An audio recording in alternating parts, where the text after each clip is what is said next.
Good morning, everyone. My name is Arthur. I'm going to present you Nocast today. It's a securely scalable committee chain. So it's a scaling solution for permissionless blockchains. So I'm not going to motivate why we need to scale blockchains, because I believe everybody is kind of aware of the current state of scalability limitations. And I'm going to focus today in my talk on second layer. More specifically on second layer solutions which do not require an additional consensus mechanism. So sidechains, for example, they require additional consensus mechanisms, and this is not part of this talk. So one possible solution on the second layer are two-party payment channels. So in a two-party payment channel, you have a private ledger, which is privately maintained between two entities. And there are typically three phases. So there's an opening phase, there's a live phase, and then a closure or dispute phase in order to close a channel. So there are two on-chain transactions which are involved, one in the open phase, one in the close phase. In the live phase, you can exchange as many off-chain transactions as fast as you want among those peers. So the off-chain transactions are typically secured by an on-chain escrow that one or both parties commit to the chain in the opening phase.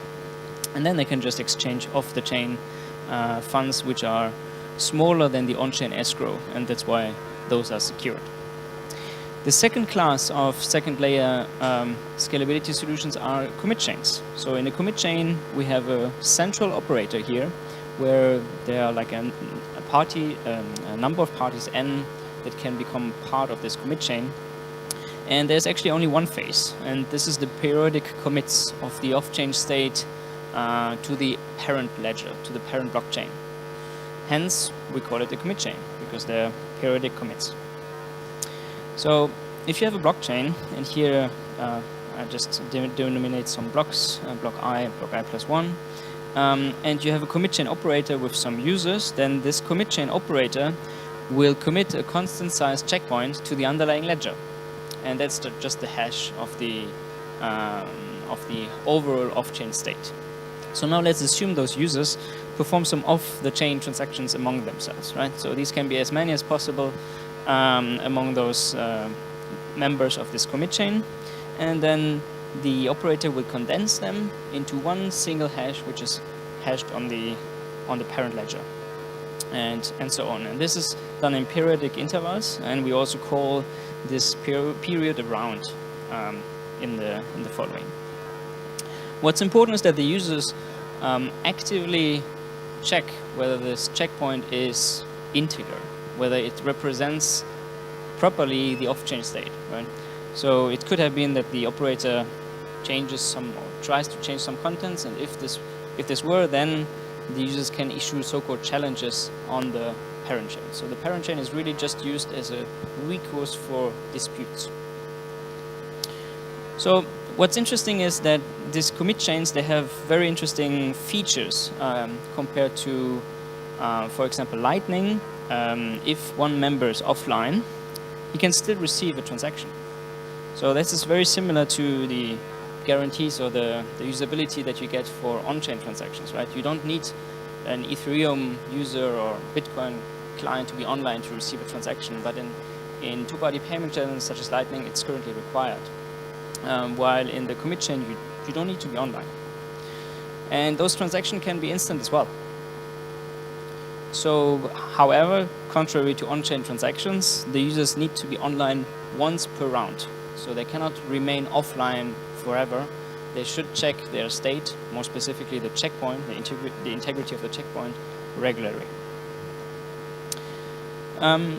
So if the operator does not provide any collateral, then a commit chain has delayed finality. So what do I mean by delayed finality? Delayed finality is here this time period of a round. Right? As long as your off-the-chain transactions are not committed to the parent ledger, they can be reverted. They are not finalized on the parent chain. That's why delayed finality. But that's interesting because we can do off-the-chain transactions without collateral by the intermediate operator and achieve delayed finality, which is not something that payment channels can provide. So if we do not have collateral by the operator, then the recipients should wait for a transaction to confirm. And this can last for quite a while. If we do have collateral, so if the operator stakes some collateral here in the middle, so this central operator, then he needs to insure this period, right? So the transaction volume of a period needs to be insured. So if something happens, if the off-chain transactions cannot be committed on-chain, these transactions need to be insured through some insurance pool. This insurance pool has very interesting properties. It can be reused every round. So you can think of it like if you have your credit card, you have a monthly budget, right? You get a monthly allowance of, I don't know, a few $1,000. And here it's the same. So every insurance period, you get the same allowance, right? You get an incoming transaction volume that you can actually spend, that you can actually receive. So it's the receiver that needs to be insured. Given this collateral, the transactions can be accepted instantly, because you know if the operator goes down, well, I have my insurance pool, I can always reclaim the funds that I've received. I think what's even more important is that this collateral provided by the operator can be attributed to all peers of the commit chain with only one on-chain transaction. So even if you have 1 billion users on your commit chain, you only need one on-chain transactions in order to allocate the collateral specifically to each user. Last but not least, we can join commit chain transactions without any on-chain transaction. So if a new peer want to join, he just sends a signed TCP message to the operator, and he's part of the pool. He can already receive commit chain transactions. So it's instant and it doesn't cost any gas. So it's CO2 friendly. So to summarize, no-cast commit chain offers delayed finality without collateral. It offers instant finality with collateral that can be reused every round. A transaction recipient can be offline, so no need to have your phone open, internet connection, etc. in order to receive a transaction. You can join a commit chain without any on-chain transaction, so user onboarding of 1 million users doesn't cost you anything. And there's a fair mass exit. So if the operator dies, every account will be closed fairly. So that's very important. If you imagine you build a two-party payment channel hub, you cannot guarantee that every channel will be closed fairly, because in the event of a mass exit, there will be a gas war, and you're not certain that every isolated channel is closed in a fair manner. So you might say, wait, you're talking here about a central operator. I like decentralized networks. Why do you present us here such a centralized system? Well, you're right. It's a centralized system. As long as you have only one of these commit chains, so we might think of a future where we have several commit chains that talk to each other and that you can route payments across. But more importantly, those central operators, they are untrusted and non-custodians. So the only thing that they can do is they can censor off the chain transactions. They can not allow you to join the commit chain. They can tell you, I will not forward this off-chain transaction. But they cannot prevent you from taking out your coins. They cannot steal your coins. They cannot double spend your coins. And they also cannot mint new coins. And if you're unhappy, or everybody is unhappy about the malicious commit chain operator, well, it's easy to migrate to a new one. So the key innovation of how this actually works is a Merkleized interval tree. So you can see here we have an account tree that accounts for the individual accounts of the users. And every intermediate leaf of this Merkle tree is annotated with the subsequent amounts. So it's not just a sum tree, a Merkle sum tree, it's an interval tree. We do have 2 different types of accounts, one active tree, one passive tree. The passive tree is what enables us to do transactions or to send transactions to a recipient that is offline. So the full details are actually in our public paper that you can find on ePrint. So we have gone a bit further and we have introduced ZK snarks in order to construct provably valid checkpoints. So users are no longer required to audit the integrity of the checkpoints that are committed on chain. They're still required to audit the liveness of the checkpoints, but the smart contract would halt a commit chain operator immediately upon misbehaving. So what are the security properties? Let's look at some examples. Let's assume the no-cast operator disappears just after a checkpoint. So the operator submits a genesis checkpoint to kind of kick off the commit chain. And then let's assume there are 100 transactions that are happening in the network. So those 100 transactions are condensed via the Merkleized interval tree into one checkpoint hash, and it's committed on-chain.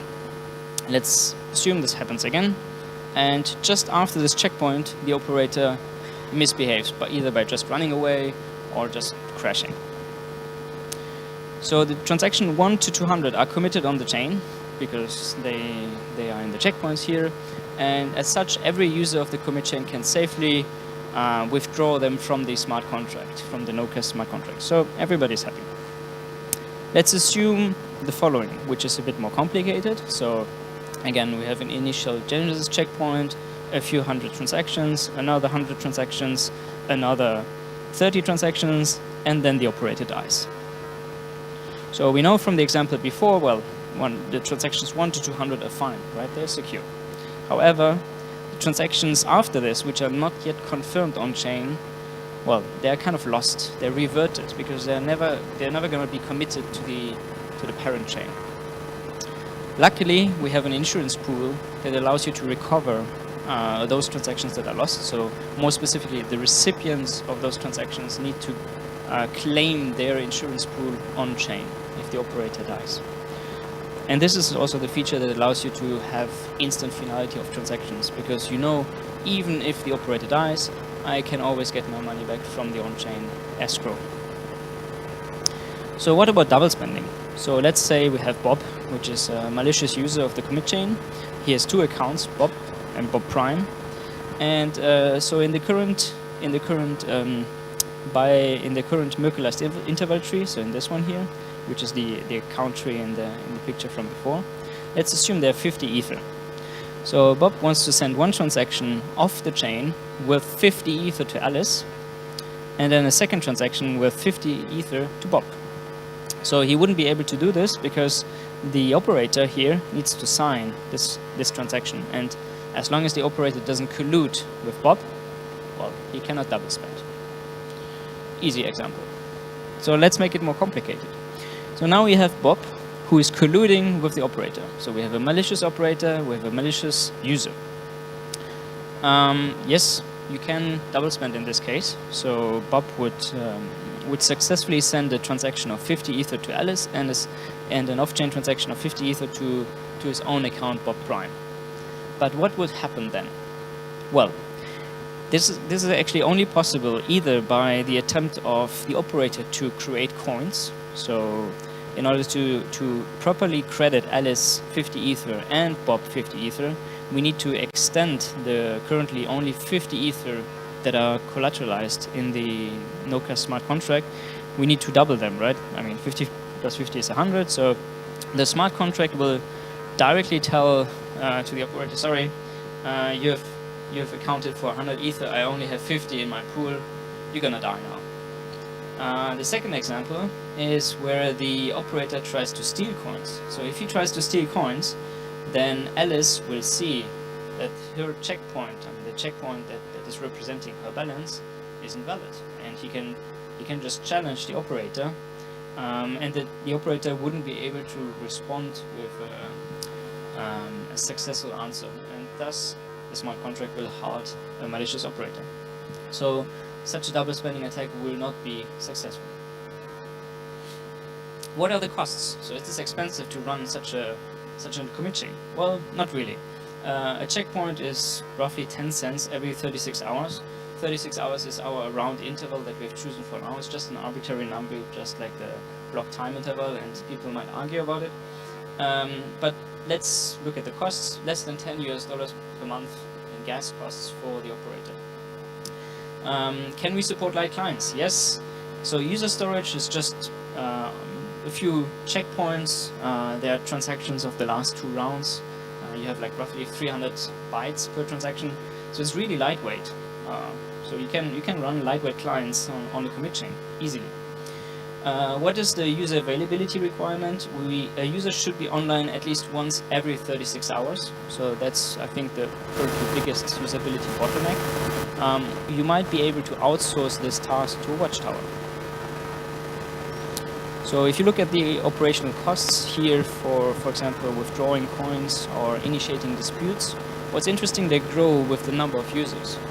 However, they grow logarithmically. So here on the x-axis, if you look at the corner right, you see that we account for 1 billion users in a commit chain. And even with 1 billion users, the costs of a dispute or withdrawal remain below $0.50 US. So just to give you a little demo, so this is our mobile app where you can create a wallet just like any other crypto wallet. And then here you have the screen of your different coins. So what's important, you can see here you have the Ether balance, which is the on-chain balance, but you have also the fast and free Ether version, which is the version that's running on the commit chain. And this is what you can send without any on-chain transactions. If you swipe down on our menu here, we have a foresee. So every 24 hours you can claim a foresee. For example, in this case, this would be some amount in Ether that you can claim. If you click on it, you get a transaction off the chain, 0 gas costs, CO2 friendly. So we have an API. We published an API on docs.liquidity.network, which allows you to integrate this into your wallet, your DApp, or your DEX. So Thibaut will be speaking tomorrow about our DEX, more specifically on how to operate a decentralized exchange on a commit chain. And yeah, thank you very much. Our apps are available on the App Store and Google Play.